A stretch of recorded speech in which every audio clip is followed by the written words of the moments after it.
guides here the house, and I'll just start you with this. There's a picture right there of Francis Ford Coppola, the director, on a bike with S.E. Hinton, who wrote the book. And they're looking for the right house in this neighborhood on a bike in 1982. Now, she lives in Tulsa, always has, and still does, actually. And when he came on board, he was looking for locations. Now, she lives about 4 miles south of here.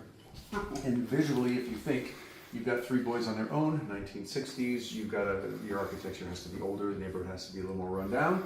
So here we are. He loved what he saw. You might remember the outside was way overgrown. It's a corner lot too. You can't beat that for a director. I'll show you the inside.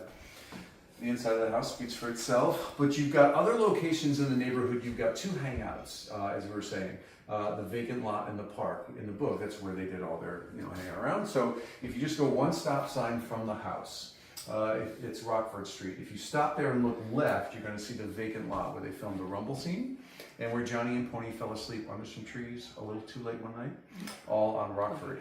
The second stop sign from the house is Crutchfield Park, and if you have a blue Mustang, feel free to drive it right up that corner. That's where they filmed the fountain scene at that corner. The other corner of the park has a street light where Dally met the police. You know the rest, right? Cherry drove her Corvette up to the park.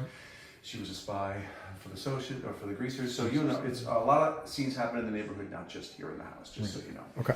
Inside, we have screenshots of the movie, framed in brown, all around. Everywhere you look, you're going to see screenshots. It should jog your memory about who was in it, where they were sitting or standing. And if you haven't seen the movie at all, Tom Cruise and Patrick Swayze are in the same movie in 1993. I assure you. Casting's awesome. I know.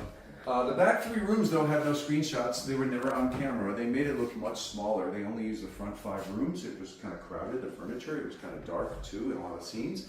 But the screenshot in Pony Boy's room, and it's right there, you're going to see a screenshot above the window, and it shows him sitting at the desk.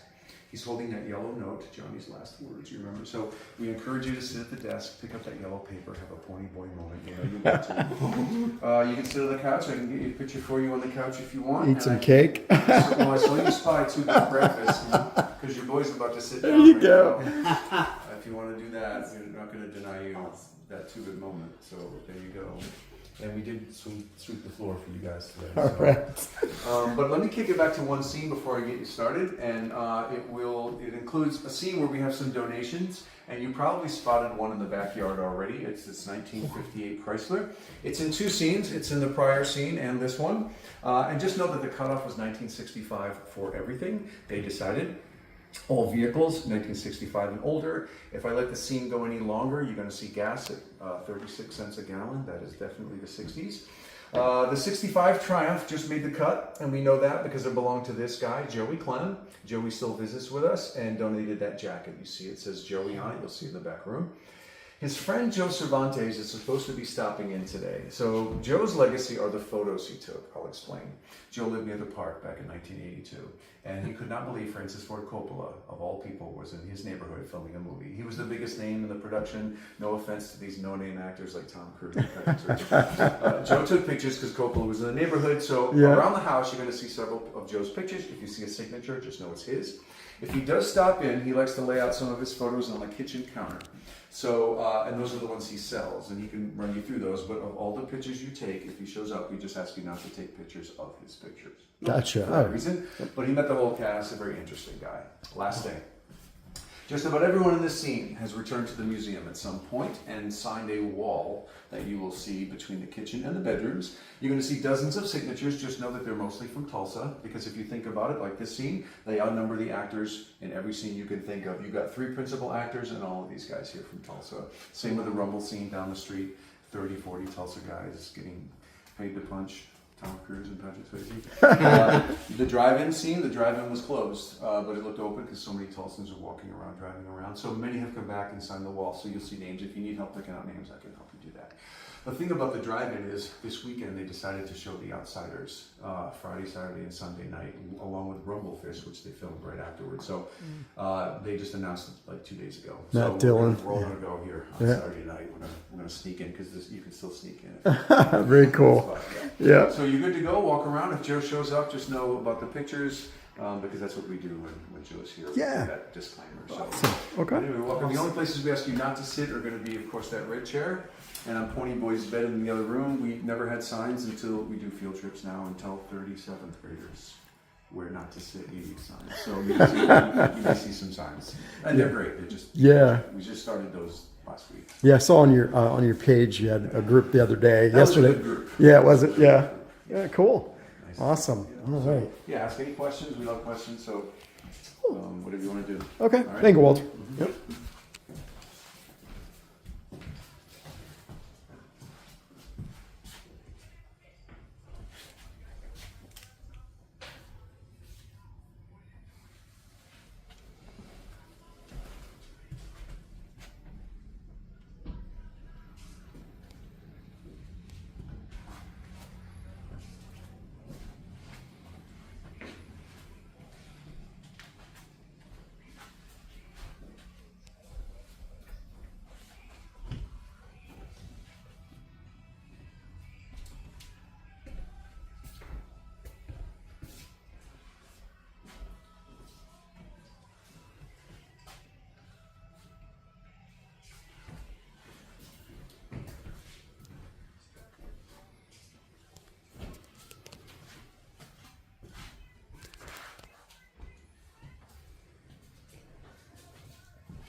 Diane Lane.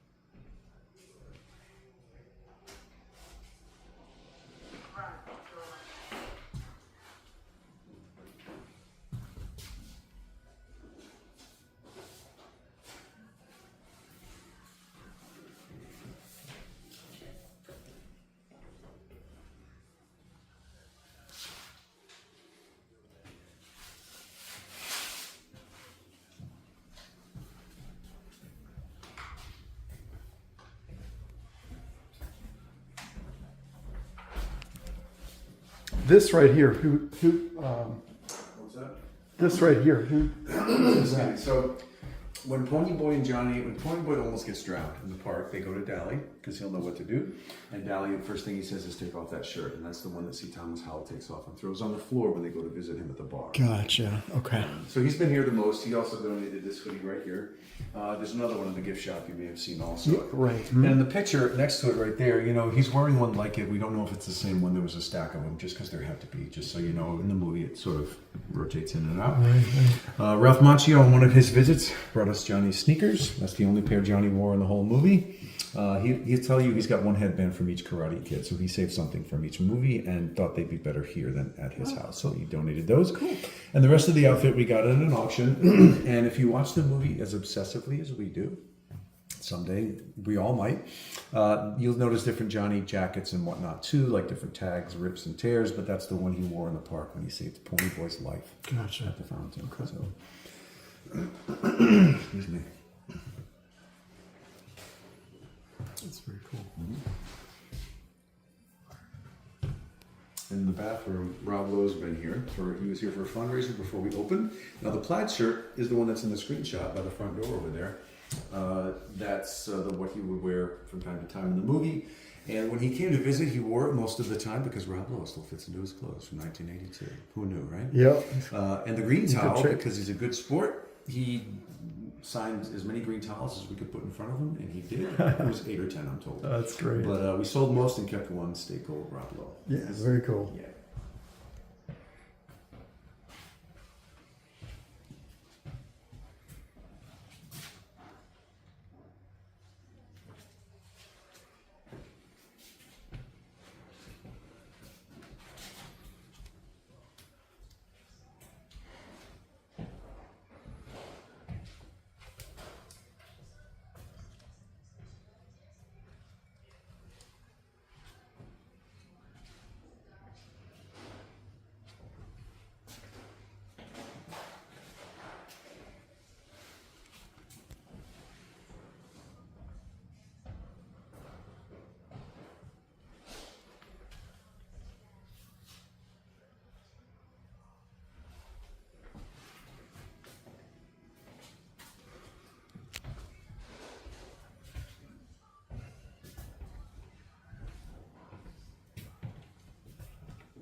Excuse me, sir. Could you actually take a picture for me? So in the drawer, just so you can catch that, that's actually C. Thomas Howell's handwriting. In the movie, you saw this nice cursive. It was not on point when he was 15, so they had someone else do it, but he did sign that for us the day we opened, August 9th, 2019. So, Oh, that's cool. but do take a look at that. And then we have, of course, the note and the screenshots of Gone with the Wind on the bookshelf because we have to, right? I mean, Oh, yeah. Would be Pony Boy's room. A lot of horse art. When your lead character is named Pony Boy. Essie Hinton was quite horse crazy when she was young. She was young when she wrote it. She was 15, 16 years old when she wrote the book. So she named her main character Pony Boy. There. So, but you can push the drawer in. It's all good. Yeah. And then with the note, what you want to do is, if you want to be like Pony Boy, you want to grab the note with two hands, and then one of your elbows on the desk, if it's comfortable, and then you're there you go. So leave you and the screenshot in the same picture. If you